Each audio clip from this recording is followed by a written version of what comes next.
ஆழ்வார் எம்பெருமானார் ஜீயர் திருவடிகளே சரணம். ஜீயர் திருவடிகளே சரணம். Pancha Samskaram is a very important topic to understand. It is the process through which a person becomes a Sri Vaishnava. Pancha Samskaram, Samashrayanam, they relate to a person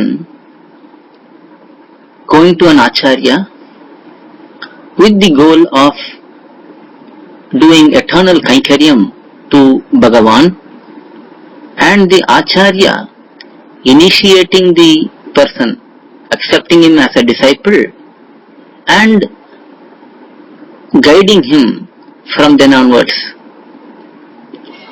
This process is known as Pancha Samskaram, Samashrayanam. Let us understand this a little bit. Pancha means 5. Samskaram means a particular purificatory act.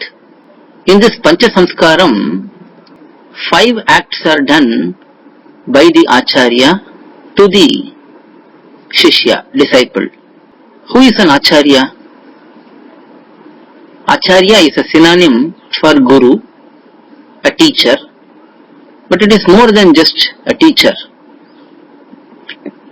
Acharya means one who understands Shastram, one who practices after understanding it himself, and one who teaches it to others and make others practice those principles as well. Similarly, a Shishya means a disciple who is constantly guided and reformed by the Acharya. We also saw the term Guru. Guru means one who eliminates darkness or ignorance.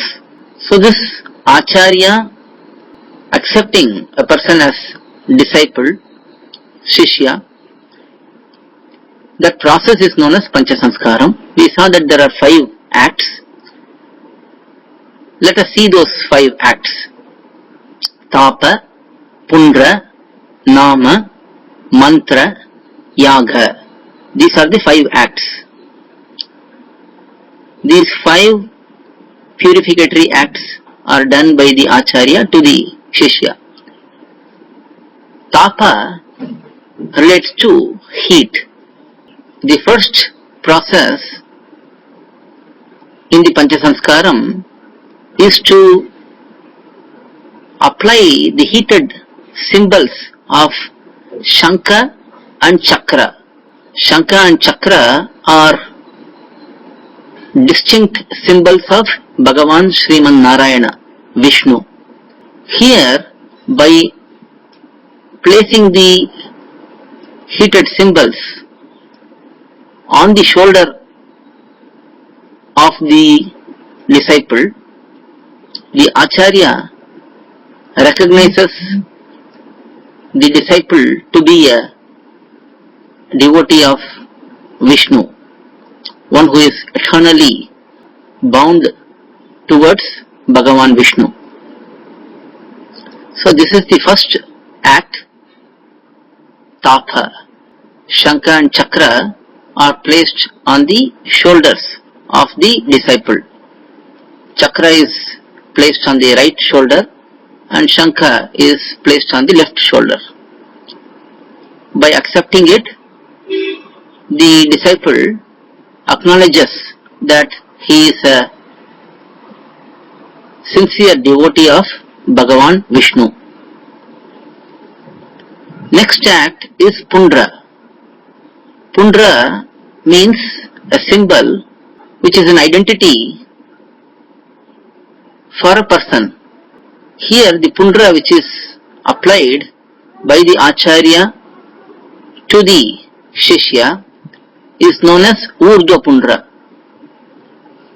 It is generally known as Tilak in Hindi, and in Tamil we say Thiruman along with Sri Churnam. This tilak has two parts.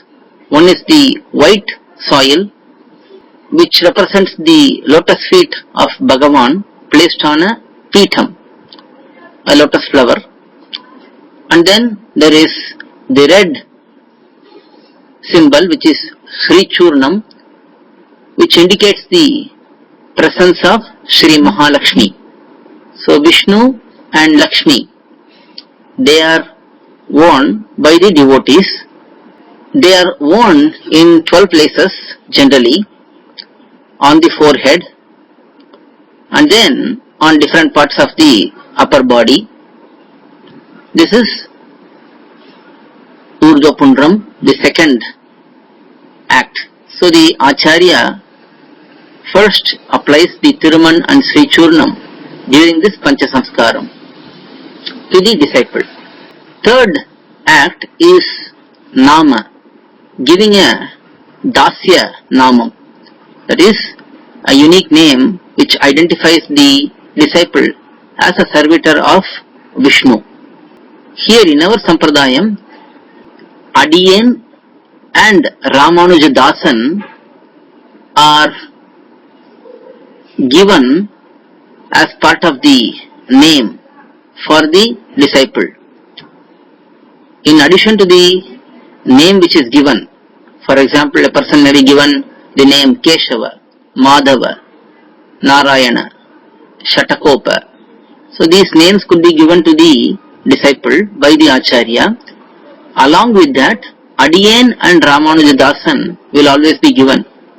This is because Bhagavad Ramanuja is the one who established our Sri Vaishnava Sampradayam in a well organized manner and nurtured it. Hence, Bhagavan recognized our Sampradayam as Ramanuja Sampradayam. Our Sri Vaishnava Sampradayam is also known as Ramanuja Sampradayam, and Bhagavad Ramanuja has great importance in our Sampradayam as a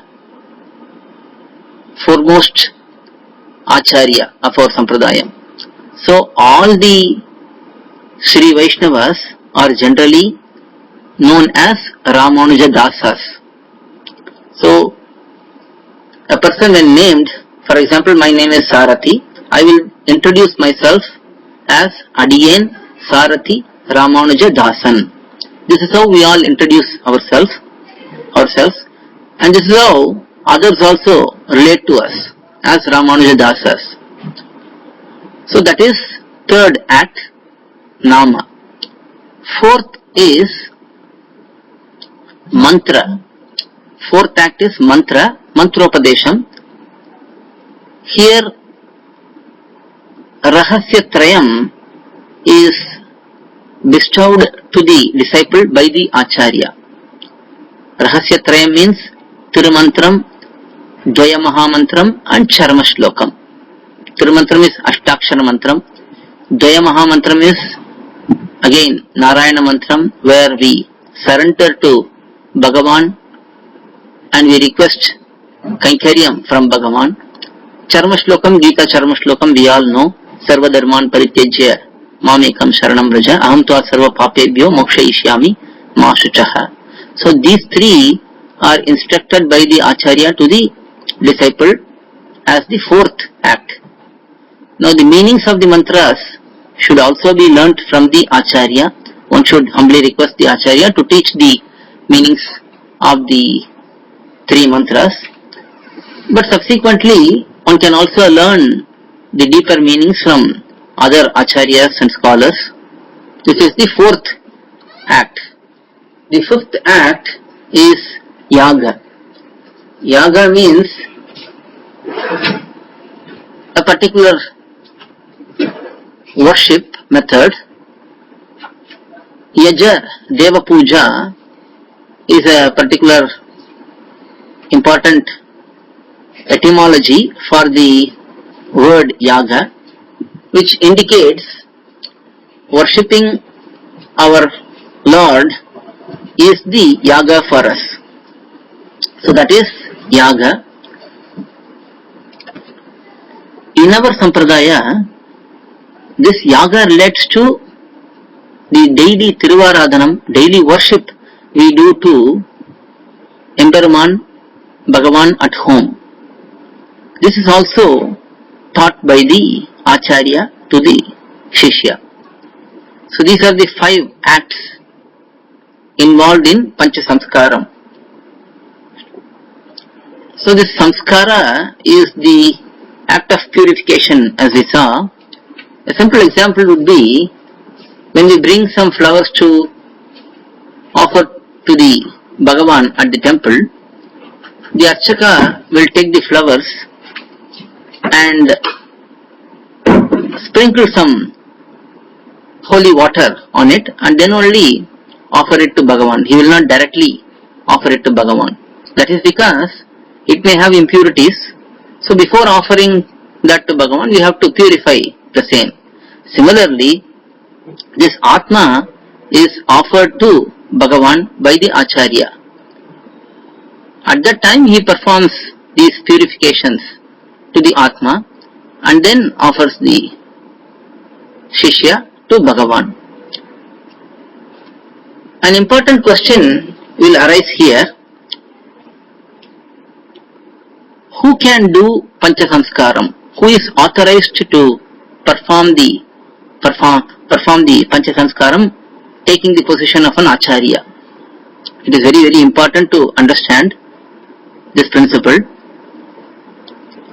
Bhagavad Ramanuja organized our Sampradayam in a wonderful manner.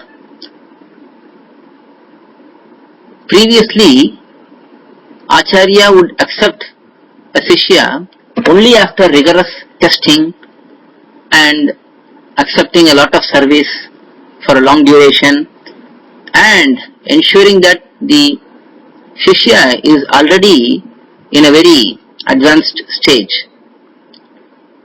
But that also implies that only very few will qualify to become a Shishya and many others will miss out this opportunity to reach Bhagavan.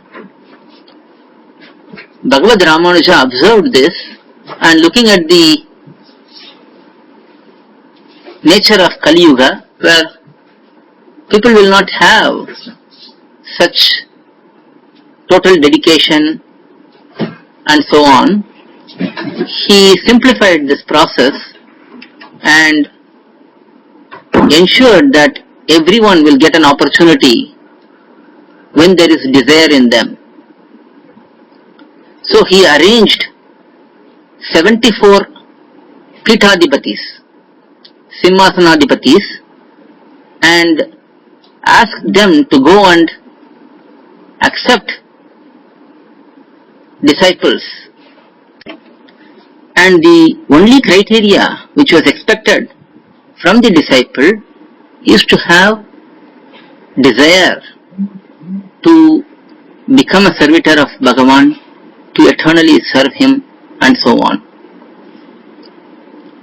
So anyone coming in this parampara, in this lineage of the 74 Simhasanadipatis, they are qualified to perform Panchasamskaram. There are Grihastha Acharyas as well as Sannyasi Acharyas.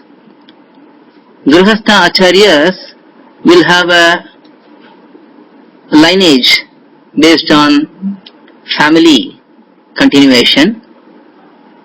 Sannyasa Acharyas will have a lineage based on the continuing Acharyas in the particular Pitham.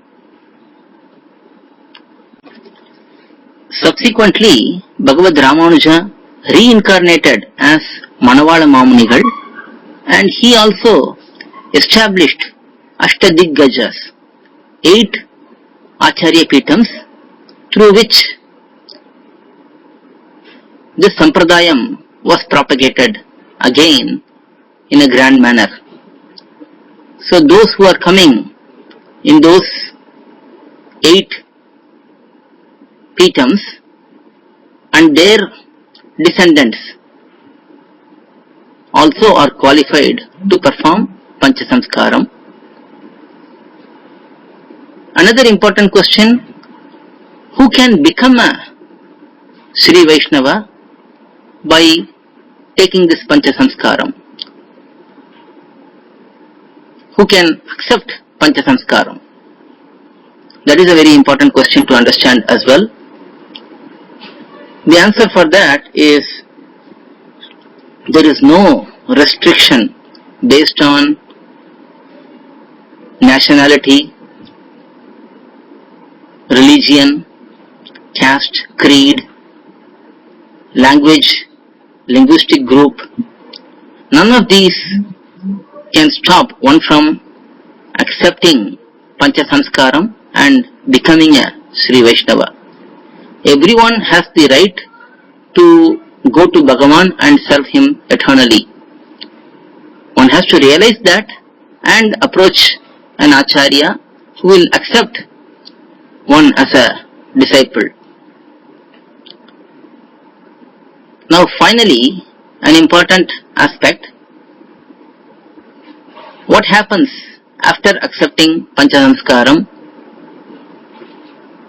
How do we live? That's a very important question. First, one should understand that this Pancha Sanskaram is the beginning and not the end. Many people think that once we get Pancha Sanskaram, that's all. We don't need to do anything. But that is not the case. This is just the beginning of our journey towards Bhagavan. So one should prepare ourselves before reaching Paramapadam with the full guidance of the Acharya and other mentors. And another important point is, those who have accepted Pancha Sanskaram must be different from those who have not accepted Pancha Sanskaram. After accepting Pancha Sanskaram, we have become Sri Vaishnavas. Then we cannot behave like materialistic people, just chasing wealth, money, enjoyment, worldly enjoyment, pleasures and so on. We have to give up those inclinations and turn towards Bhagavan and service to Bhagavan. With this, we have seen what is Pancha Sanskaram, who can perform it, who can take Pancha Sanskaram, and how do we live after accepting Pancha Sanskaram. This is just a small introduction. We can learn more subsequently. Alvar Emberumanar Jiyar Tiruvadigalai Sharanam, Jiyar Tiruvadigalai Sharanam. To learn such valuable information about our Sri Vaishnava Sampradaya, please download KOYIL, KOYIL app from Google Play Store or Apple App Store. Our website is koyil.org, KOYIL.org.